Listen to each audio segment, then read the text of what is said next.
pastikan kamu sudah mengklik tombol like, subscribe, lonceng. Ya Nabi salam ala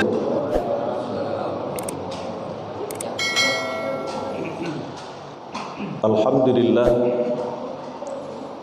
alhamdulillahilladzi wakafa, wassalatu wassalamu ala rasulillahil mustafa wa ala alihi wa ashabihi wa man wafa. Asyhadu an la ilaha illallah wa asyhadu anna muhammadan abduhu wa rasuluh sallallahu alaihi wasallam, la nabiyya ba'da, amma ba'd. Yang kami hormati pengurus Masjid Al-Hijrah bersama kepengurusan, kemudian yang kami hormati bapak-bapak, ibu-ibu, kaum muslimin wal muslimat jemaah subuh rahimakumullah. Pertama sekali kita bersyukur kepada Allah Subhanahu wa taala. Kita telah membuktikan bentuk syukur itu kepada Allah dengan mengucapkan kalimat Alhamdulillahilladzi ahyana ba'dama amatana wa ilaihin nusyur. Segala puji bagi Allah yang telah menghidupkan kita ba'dama amatana, setelah kita mati semalam. Mudah-mudahan Bapak Ibu, kesempatan demi kesempatan yang Allah hadirkan kepada kita untuk selalu menjadi hamba yang patuh dan taat kepada Allah. Mudah-mudahan kita nantinya dijanjikan oleh Allah di tempat yang mulia di sisi Allah Subhanahu wa taala. Kemudian salawat dan salam buat Nabi kita, Nabi besar Muhammad sallallahu alaihi wasallam. Allahumma salli ala sayyidina Muhammad wa ala ali sayyidina Muhammad. Bapak-bapak, ibu-ibu, kaum muslimin wal muslimat jemaah subuh rahimakumullah, kita menggantikan Ustaz Zulkarnain. Karena Bapak Ibu malam tadi yang boleh ditelepon sama Ustaz Amrizoni, bisa Ustaz menggantian di Masjid Al-Hijrah. Awak dulu julah pernah ke sekolah sekian bulan yang lalu. Mudah-mudahan Bapak Ibu, alhamdulillah tadi alai ambo tiba pertama sekali. Karena ambo takut tadi terlambat. Karena kita tinggal Bapak Ibu di Kota Baru Banwaran. Jadi Bapak Ibu, alhamdulillah dipakai si Google Map tu kok ada yang salah. Tapi Google Map pun nak lu menjamin Bapak Ibu, ambo ceramah ke satu tempat, kiranya Google Map ku dibuknya ambo ke tengah sawah. Alhamdulillah ni sasek sehari itu. Jadi memang ada je nan sasek Bapak Ibu. Mudah-mudahan Bapak Ibu yang berbahagia kan dek subuh, mudah-mudahan kita selalu diberkahi oleh Allah Subhanahu wa taala. Kata Rasul, Allahumma barik li ummati fi bukuriha. Ya Allah, berkahilah umatku di waktu subuh. Bapak-bapak, ibu-ibu, jemaah subuh rahimakumullah. Ambo mungkin tak membahas hadis Arba'in Pak, tapi ambo akan membahas di dalam surat Al-Baqarah ayat 172. Barangkali hadis yang ambo cari itu Ustaz Zulkarnain itu membahas Arba'in yang kedua-dua. Tapi bisa jadi dikombinasikan nanti dengan ayat ini Bapak Ibu. A'udzubillahi minasyaitonirrajim. Bismillahirrahmanirrahim. Ya ayyuhalladzina amanu kulu min thayyibati ma razaqnakum washkuru lillahi in kuntum iyyahu ta'budun. Ayat ini membicarakan tentang kulu. Kulu ini makan. Jadi Bapak Ibu, Islam tidak saja mengatur masalah solat, Islam tidak saja mengatur masalah haji, ibadah-ibadah yang lain, tapi Islam juga mengatur masalah makan. Jadi makan ini Bapak Ibu, kita mesti harus selektif untuk mencari makanan. Kenapa? Karena dalam ayat ini Allah menyebut, pertama dibuka dengan kalimat amanu. Kenapa Allah membuka kalimat ya ayyuhallazina amanu? Wahai orang-orang yang beriman, kulu min thayyibat. Kulu min thayyibat disampaikan Allah kepada orang yang beriman. Tetapi ketika disebut untuk seluruh manusia masalah makan, maka Allah tidak saja menyebut min thayyibat, tapi lengkap-lengkap Allah menyebutkan dalam Al-Quran. Di dalam surah Al-Baqarah ayat 169, 68, Bapak Ibu, apa kata Allah? Ya ayyuhan nas kulu mimma fil ardi halalan thayyibah. Jadi kalau disebut oleh Allah untuk seluruh manusia, Allah menyebut lengkap langsung. Lengkapnya apa? Pertama halal, yang kedua thayyib. Berarti makan itu yang diingatkan oleh Allah halalan thayyibah. Tapi kalaulah masuk ranah orang yang beriman, Allah tak pakai halal lagi. Melepaskan oleh Allah kalimat halal, Allah cuma pakai kalimatnya min thayyibat. Apa rahasianya? Orang yang beriman itu tidak perlu diajarkan cara mencari makanan yang halal. Karena orang yang beriman itu, kata Allah, kulu min thayyibat, makan pasti dari yang elok-elok. Kalau kita lihat Bapak Ibu, berarti ayat ini ada 3 hal yang kita lihat. Pertama, makan keterkaitan dengan iman. Yang kedua, makan itu keterkaitan dengan bentuk syukur. Yang ketiga, makan itu keterkaitan dengan ibadah kita. Kita lihat poin pertama. Kenapa Allah menghubungkan kalimat iman dengan makan? Berarti Bapak Ibu, beda antara orang yang beriman dengan orang kafir bukan dari segi solat saja. Kalau solat jelas Bapak Ibu, beda hamba Allah dengan yang tidak hamba Allah adalah tarkus solat, meninggalkan solat. Kalau orang yang solat mukmin, orang yang tidak mengerjakan solat itu kafir. Bukan itu saja, tapi makan pun disebut oleh Allah juga ada perbedaan antara orang yang beriman dengan orang kafir. Ibu bapak nanti rujuk dalam surah Muhammad ayat yang ke-12, hampir di penghujung ayat. Walladzina kafaru yatamatta'una wa ya'kuluna kama ta'kulul an'am wan naru maswal lahum. Apa kata Allah? Orang-orang kafir itu suka mencari yatamatta'una, kesenangan dunia. Setelah itu wa ya'kuluna, kata Allah, mereka itu makan, kata Allah, kama ta'kulul an'am, tak obahnya seperti binatang ternak. Wan naru maswal lahum, dan nerakalah tempatnya, kata Allah. Kita calik saja Allah menyebutkan makan orang kafir itu tak obahnya seperti binatang ternak. Berarti orang yang beriman tidak seperti itu Bapak Ibu. Orang beriman tu kalau makan, kadang-kadang disabui orang makan sebelum lapar. Anak maunya Bapak Ibu, makan sebelum lapar, berhenti sebelum kenyang. Iya itu tu Bapak Ibu. Coba fikir-fikir, makan sebelum lapar. Kadang-kadang awak bertanya ke orang, lah makan alun lapar lagi, awak nak cocok tu. Badailah berhenti lah kenyang. Tapi dikecen berhenti sebelum kenyang. Maka dalam hadis disebutkan Bapak Ibu, makan itu as-sulus, sepertiga. Makan sepertiga, minum sepertiga, untuk bernafas sepertiga. Berarti makan pun diatur dalam Islam. Jadi Bapak Ibu, orang beriman itu selektifnya makan. Makanya untuk makan itu tidak saja thayyib dari segi makannya, tapi namanya itu mesti thayyib. Kadang-kadang nam makan ku Bapak Ibu, nan dimakan ku elok, tapi nama makanan tu kadang dia lagi salah. Makanya ditegur dek ketua MUI dulu Bapak Ibu, dek Pak pemerintah Kota Padang, jangan dia makan nama makanan tu ala-ala neraka. Kan dia gila neraka tu Bapak Ibu.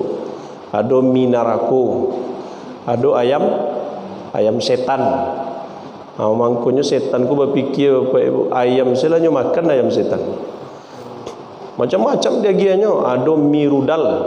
Seharusnya mirudal ku dibawa ke Palestina tan Bapak Ibu. Biancu Israel tu langsung. Bapak Ibu, jangan sampai awak memagia nama makan tu dengan nama yang buruk. Karena orang yang beriman itu tidak saja makan itu dari segi zat itu yang halal, tapi makan tu namanya tu jangan dagingan buruk-buruk. Sarancaan namanya dulu daging orang lado kutu, kini namanya lado setan. Sejak bila ganti nama tu Bapak Ibu? Kan tak boleh ada gigi nama-nama itu Bapak Ibu. Daging orang nama buruk setari terhadap makanan. Padahal makan itu adalah disebut oleh Allah tayyib, mesti bagus. Jangan daging nama-nama buruk terhadap makanan. Diagilah nama rancak terhadap makanan itu berapa rancak itu Bapak Ibu. Ku ada ayam serugo kan rancak, ayam neraka daging. Macam-macam Bapak Ibu. Pokoknya dibuat orang bermacam ragam. Kalau ingin magia makan, jangan diagi nama yang buruk. Bukan diagi makanan ala neraka Bapak Ibu. Neraka itu bahan makan ini nanti zakum, hamimah wa ghasaqa, air yang mendidih, nanah bercampur darah, itu yang diminum orang neraka. Tapi kadang-kala diagi orang namanya itu nama ala neraka. Orang yang beriman, dia dengan makan ini hati-hati Bapak Ibu. Tidak sembarang makan saja. Kenapa? Efek yang ditimbulkan dari makan dari sesuatu yang salah itu berakibat fatal Bapak Ibu. Dulu kan ada ceritanya, namanya adalah ada di masa tabi'in, orang tua dari Abu Hanifah, namanya Sabit bin Zuta. Bapak Ibu, beliau ke berjalan di pinggir sungai di kota Kufah. Berjalan Bapak Ibu di sungai itu, nampak dengan air sungai ko Janiyah. Janiyah air sungai ko rancak, lalulah apel Bapak Ibu. Pas apel ko lalu, anyui nyo ambil langsung parui lapa, diambilnya apel tu langsung. Dimakannya baru satu kali gigit, takana dia langsung. Apa yang takana dia? Kau nak punya awak tak makan ni. Akhirnya Sabit bin Zuta ko Bapak Ibu ditelusuri sungai itu tadi. Kenapa? Terlanjur makan satu gigit apel yang dimakan. Nya telusuri sungai. Pas ditelusuri sungai, kiranya nampak dia apel berbuahnya banyak, kiranya dicaliknya ada penjaga kebun itu.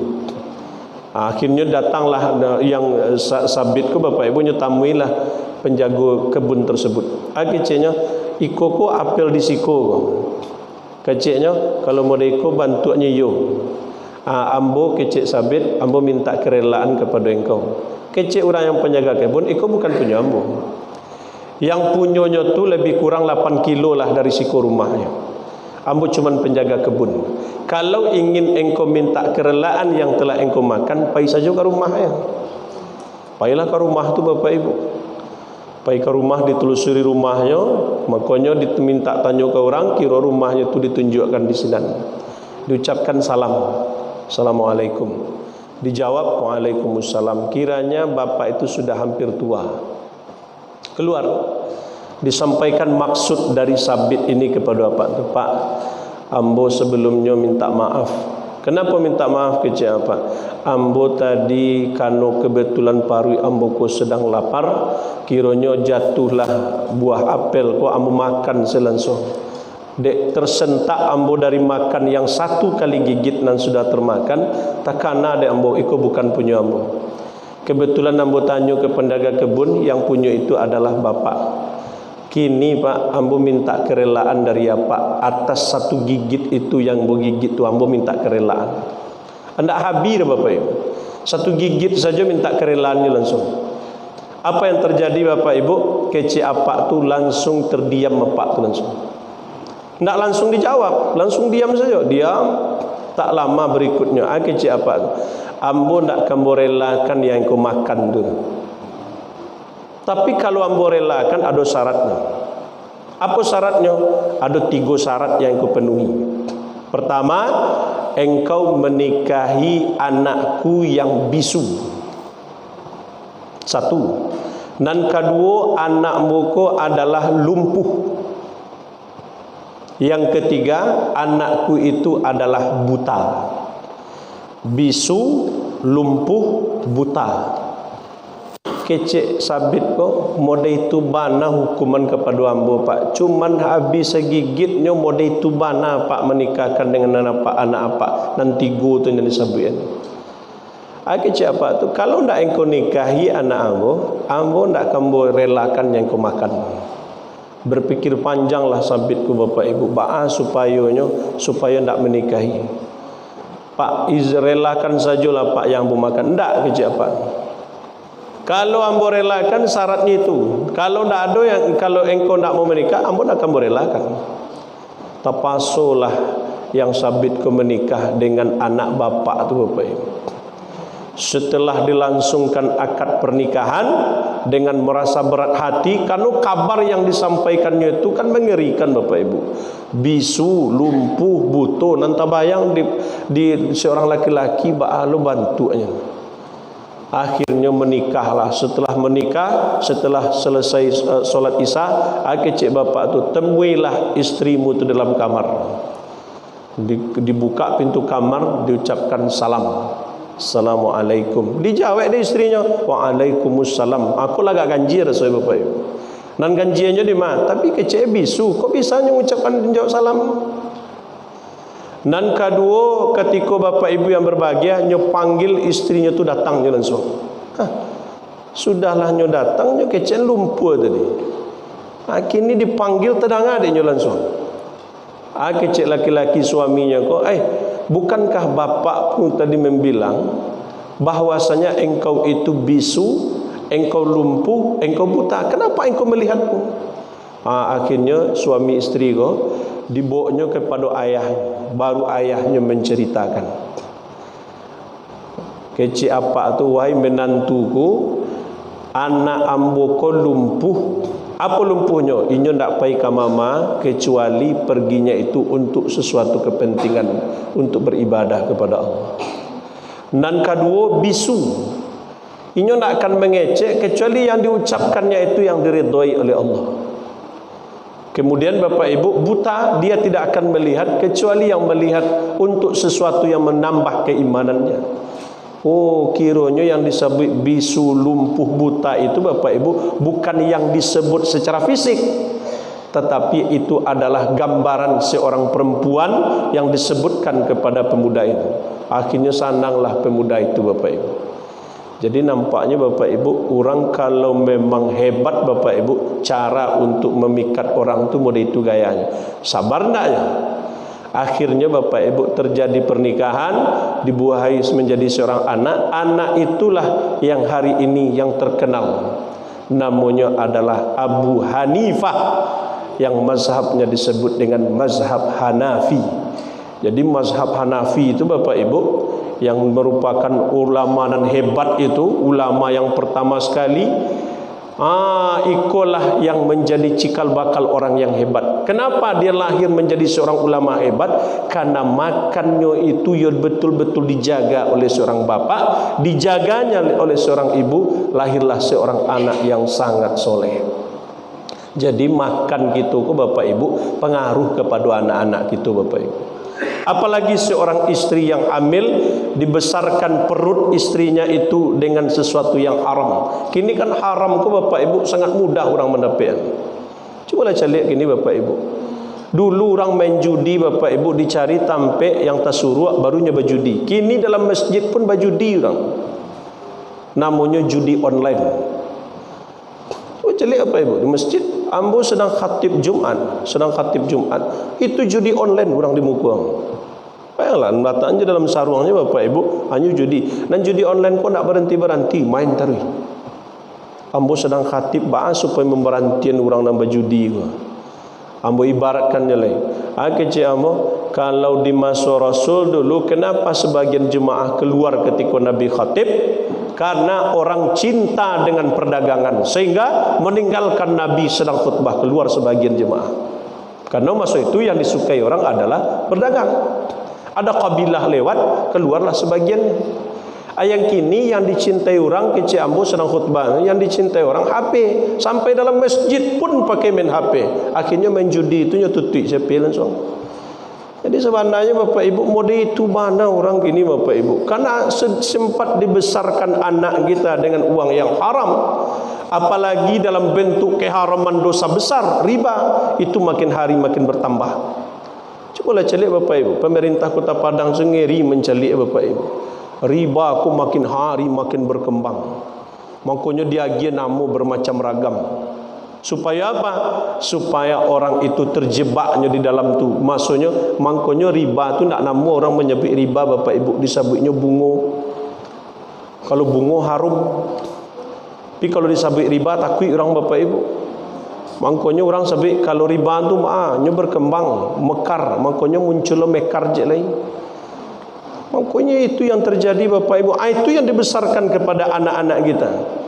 Bagaimana mungkin anak itu akan menjadi anak yang soleh, padahal Bapak Ibu yang dimakan ini berpengaruh. Lihat ketika Rasul memberikan pengajian dalam majelis ilmu, apa kata Rasulullah? Ittaqil maharim takun a'badan nas, kata Rasul. Saya menunjuk di waktu itu satu Bapak Ibu, sahabat senior hadis hadir waktu itu, cuman yang menunjuk satu saja, siapa? Abu Hurairah. Ambo ya Rasul. Lain ambo menerima nasihat, kata Rasulullah. Lain ambo ya Rasul. Kata Rasul adalah ittaqil maharim takun a'badan nas. Jauhi, kata Rasulullah, yang haram-haram, niscaya engkau akan menjadi a'badan nas, yang paling tinggi kepatuhan kepada Allah Subhanahu wa taala. Jadi Bapak Ibu, makan iko berpengaruh kepada iman kita. Makanya iko yang disampaikan Rasul kepada Sa'ad bin Abi Waqqas, atib matma'aka, baguskan makanmu wahai Sa'ad, karena kalau engkau baguskan makanmu, apa yang terjadi? Doamu itu sangat mudah Allah mendengar. Tapi kalau makan engkau dari yang haram, maka Allah takkan mendengar doamu. Calik ketika seorang musafir Bapak Ibu, musafir yang sudah berjalan jauh, pakainya lusuh dan kumuh. Pas ketika nyangkit tangan, ya Rab, ya Rab, ya Rab, manganya ya Rab, mintanya kepada Allah. Bukankah orang musafir salah satunya doa paling cepat dikabulkan? Nah, kenapa musafir yang satu ini Allah tak dengar doanya? Bagaimana mungkin, kata Rasulullah, doamu itu akan didengar oleh Allah, padahal yang engkau makan itu haram, yang engkau minum itu haram, yang engkau peroleh itu haram, yang engkau dapatkan itu haram. Bagaimana mungkin doamu didengar oleh Allah? Berarti doa Bapak Ibu keterkaitan juga dengan makanan kita. Orang yang beriman Bapak Ibu, apa syarat doanya Bapak Ibu? Falyu'minu bi, beriman kepadaku. Kininya Bapak Ibu makan dari sesuatu yang haram, bagaimana mungkin doanya akan didengar oleh Allah? Makanya hadis arba'in dan kedua-dua itu Bapak Ibu kan ada kalimat halal di situ, ada kalimat haram di situ. Kenapa? Hati-hati gitu Bapak Ibu makan ke Bapak Ibu. Makanya Imam Asy-Syafi'i diingatkan oleh gurunya Imam Waqi'. Apa katanya? Wahai Syafi'i, jangan engkau padamkan cahaya itu di hatimu.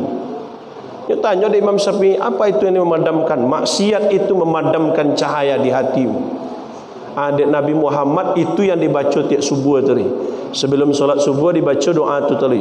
Allahumma ja'al fi qalbi nuran, jadikan hatiku bercahaya. Kini hati itu manalah Bapak Ibu, lah redup cahayanya. Kalau hati lah redup cahaya Bapak Ibu, lai berdampingan rumahnya dengan masjid, dengan musola, nak akan tersentuh hatinya. Kenapa? Redup cahaya hati. Awak takut ya Bapak Ibu, kalau lah padam cahaya hati, kalau redup Bapak Ibu, lain makin juga. Tapi kalau lah padamnya tidak akan menerima nasihat dari siapapun. Makan hati-hati Bapak Ibu. Itu yang pertama, makan keterkaitan dengan iman. Dan kedua, ada kalimat dalam ayat itu adalah washkuru lillah. Makan itu keterkaitan dalam bentuk syukur. Ba'alo maksudnya makan dengan syukur Bapak Ibu. Makan dengan syukur itu pertama, sebelum makan tu baca doa. Minimal Bapak Ibu baca bismillah. Kadang-kadang langsung saya makan Bapak Ibu. Itu pengaruh Bapak Ibu. Jangan sampai awak makan langsung makan. Maka diajarkan doa oleh Rasulullah. Apa kata Rasulullah? kalau engkau makan maka ucapkan bismillahi. Lah makan gitu Bapak Ibu, lupa kita baca bismillah.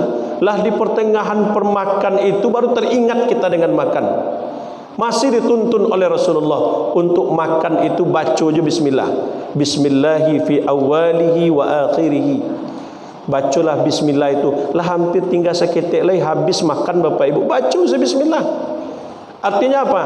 Bismillah itu menunjukkan bentuk kita bersyukur kepada Allah. Apalagi bentuk makan itu dalam bentuk syukur kita. Jangan sampai membuang-buang makan. Ambo yakin orang di Suriah, orang di Palestina tidak perlu nasi sapiriang Bapak Ibu. Segenggam saja makan butuh dia. Tapi kadang-kala orang mudah sih membuang-buang makanan. Padahal Bapak Ibu membuang makanan itu Bapak Ibu, kecil orang dulu. Makan tu setelok makan dewak. Kadang-kadang makan seketik ditambah banyak, akhirnya tidak habis terbuang. Makanya di situ diingatkan oleh Allah, washkuru lillah. Bersyukurlah kepadaku, kata Allah. Kenapa Allah kaitkan dengan makan? Karena makan itu keterkaitan bentuk bersyukur kita kepada Allah Subhanahu wa taala. Kemudian Bapak Ibu, dan ketiga adalah makan itu diingatkan oleh Allah. Apa kata Allah? Makan itu keterkaitan in kuntum iyyahu ta'budun. Makan itu keterkaitan dengan ibadah. Calik Bapak Ibu, kalau malam male jago malam calik makan anan wak makan. Jadi kadang-kadang makan ku pengaruh ke ibadah gitu Bapak Ibu. Badek male solat, badek male kaki melangkah ke masjid, itu karena makanan kita.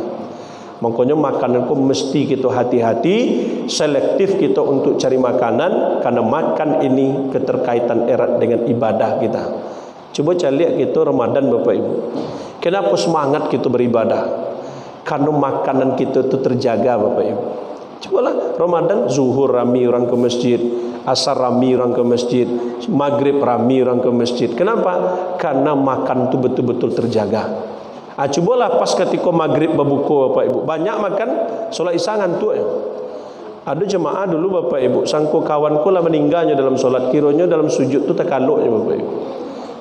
Begitunya makannya, makanku Bapak Ibu berpengaruh kepada gitu. Sampai Nabi mengatakan, kalau makan terlalu banyak Bapak Ibu, sampai disebutkan Nabi ke akidah. Dhaful yakin kata Rasul, lemah keyakinan kita.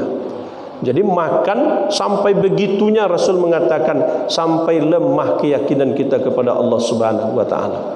Jadi untuk itu Bapak Ibu yang dirahmati oleh Allah Subhanahu wa taala, jangan dianggap remeh makan, karena makan itu merupakan perintah dari Allah, dan kemudian juga diatur di dalam hadis Rasulullah bagaimana orang akan bagus ibadahnya, bagaimana orang itu cara bersyukur dengan Allah, bagaimana supaya mantap keimanan kita kepada Allah Subhanahu wa taala. Barangkali itu saja Bapak Ibu nasihat yang dapat ambo sampaikan. Mudah-mudahan apa yang ambo sampaikan kau bermanfaat dalam kehidupan kita. Ada satu doa yang diajarkan Rasul, Allahumma kfina bihalalika an haramik wa aghnina bifadlika amman siwa.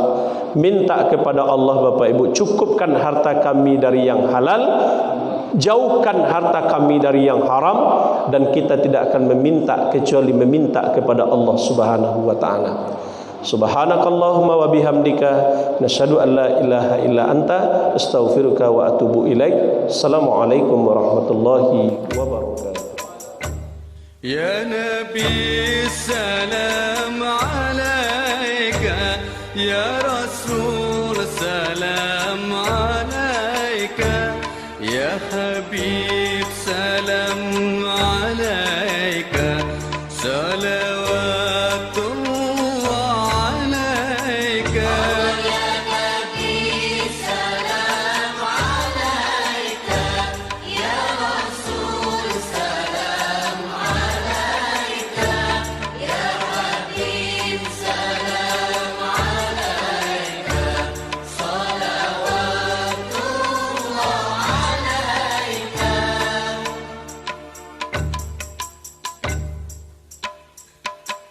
أشرق البدر علينا فاختفت منه البدور مثل حسنك ما رأينا عدت يا وجه السرور يا نبي سلام عليك يا رسول سلام عليك يا حبيب سلام عليك صلوات الله عليك.